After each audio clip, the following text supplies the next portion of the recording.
Tua Tagovailoa started the preseason opener. Michael Penix dressed and watched, still uncleared for team drills with no date attached.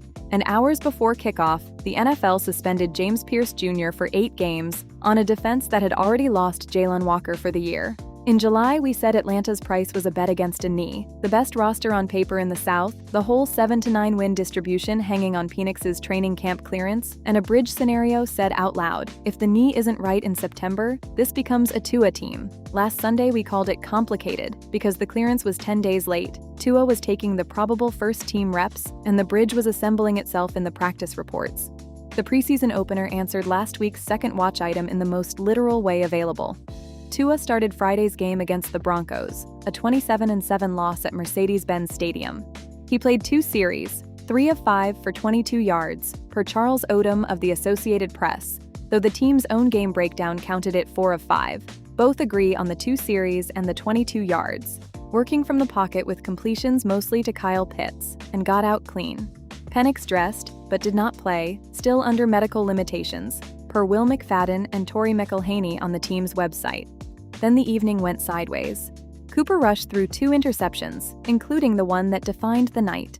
A 13-play drive that had reached Denver's 7-yard line, kept alive by completions to Chris Blair and Dylan Drummond, ended with Jahdae Barron carrying a rush pass 97 yards the other way. Atlanta trailed 24-0 at halftime and scored only on a 1-yard touchdown run in the third quarter. Undrafted rookie Jack Strand finished the game, as Kevin Stefanski had planned. Bijan Robinson dressed but sat, still ramping up, and Drake London sat too, with Brian Robinson Jr. taking the first 2 series.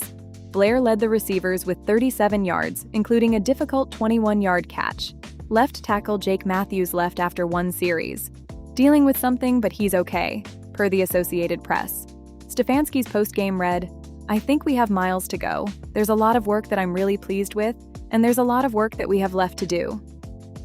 The week's biggest development arrived hours before kickoff. The NFL suspended edge rusher James Pearce Jr. 8 games for violating the personal conduct policy, effective August 30th, with reinstatement eligibility on November 2nd. The week Atlanta plays Cincinnati and Madrid, per McFadden on the team's website. He can play in all the preseason games and practice until then. The football math is brutal and simple. Pearce led the team with 10.5 sacks as a rookie, the most by a first-year player since Micah Parsons' 13 in 2021, and now he is gone for half the season. Stefanski, per McElhaney. We were anticipating the suspension, so we have been pretty intentional about how we've planned it, and, on the room, we trust we have the guys to step up. That room got its other bad news made official this month too. Jalon Walker's injury from the first padded practice is a torn ACL. He is on injured reserve and out for the entire 2026 season, with defensive back Keidron Smith claimed off waivers as the corresponding move. Samson Ebukam's eulogy for Walker's camp, via the team site. Man, he was definitely coming into his own. He was rushing the crap out of the passer. The edge rotation now leans on Cam Thomas, Azeez Ojulari, Ebukam, Braylon Trice, Brandon Dorlus, and Zach Harrison, and Trice had missed consecutive practices as of Wednesday's camp report. Last week's first watch item was whether Penix takes a single team drill rep before the Indianapolis joint practices. He has not, and the answer got firmer than a no. Per the team's website, he remains limited to individual work, 1-on-1s and 7-on-7s, and he will stay at that level during next week's joint practices with the Colts. There is still no announced clearance date.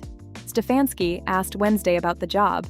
We are not there right now to name a starter for Week 1. We will cross that bridge when we get to it. The injury margins elsewhere are thinning as well.